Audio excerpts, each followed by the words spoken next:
السلام عليكم ورحمة الله وبركاته. دمان أمة الصومالية ميل والبأدونك أي كجوجان وحن لا يهي. كل عام وأنتم بخير. تقبل الله منا ومنكم صالح الأعمال. الله نجا أقبل صونكي أنسو صوني. عبادتي أنسو قدني إلهي سبحانه وتعالى أن نجسي أجري حسنات.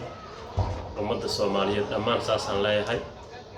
ومدى مسلمين تاجر مدى الصوماليات وحن بلينا يا عيدان عيد الفطر إنه إلهي بش يبرواقه يبرارن نجليه إلهي سبحانه وتعالى وحن كبرينا إنه ودن كان إنه إصلاحيه دعادي أنسو دعينا إلهي ونجا أقبله إنه ودن كان إنه برواقه إن شاء الله تبارك وتعالى. ولا لها صوماليات وحن لا يهي meel walba adduunka ay ka joogaan ciid wanaagsan kullu caam wa antum bikhayr taqabbal Allahu minna wa minkum waxa ilaahay ka baryaynaa mar walbo iyo goor walbo in ilaahay subhanahu wa ta'ala noo islaaxiyo beledkeena mubaaraka ah ilaahay oo noo barakeeyo insha Allah tabaaraka wa ta'ala. walaalayaal waxaan rabaa kelmad yar oo ma sha Allah oo bogaadin iyo baraarujin in aan halkan ka soo jeediyo maxaa yeelay ilaahay subxaanahu wa tacaala wuxuuna amrayaa mar walba inaan wanaaga iyo khayrka aan isku dardaarano walaalayaal. taasna waa lama huraan weeyaan mar walba iyo goor walba.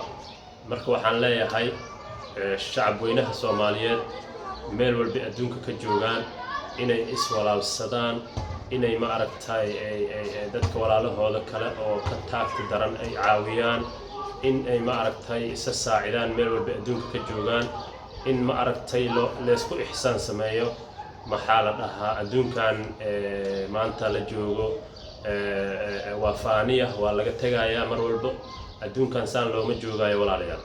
marka waxaan leeyahay shacab weynaha in ay iswalaashadaan meel walba adduunka ka joogaan dadka madaxda siyaasiyiintana waxaan leeyahay isku uur noqda siyaasaddiina mideeya beledkaas waa idinka dhaxeeya waa dadka siyaasiyiinta ahaan la hadlaya dhammaantiina beledka waa idinka dhaxeeya waana idinka badan yahay.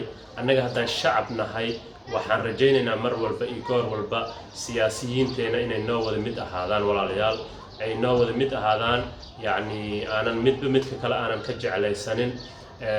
afkaarta way kala duwanaan kartaa hadduu ilaahay kuu roon yahay alla isku soo dhawaado siyaasiyiinta maslaxa oo waxaa jirto guud ahaan oo maslaxatul caam la yiraahdo maslaxadaasi walaalayaal waxa weeyaan beledkaas way walaalayaal beledkaas karaamadiisa iyo ciidadiisa iyo sharaftiisa inaa ilaalisaan la rabaa walaalayaal.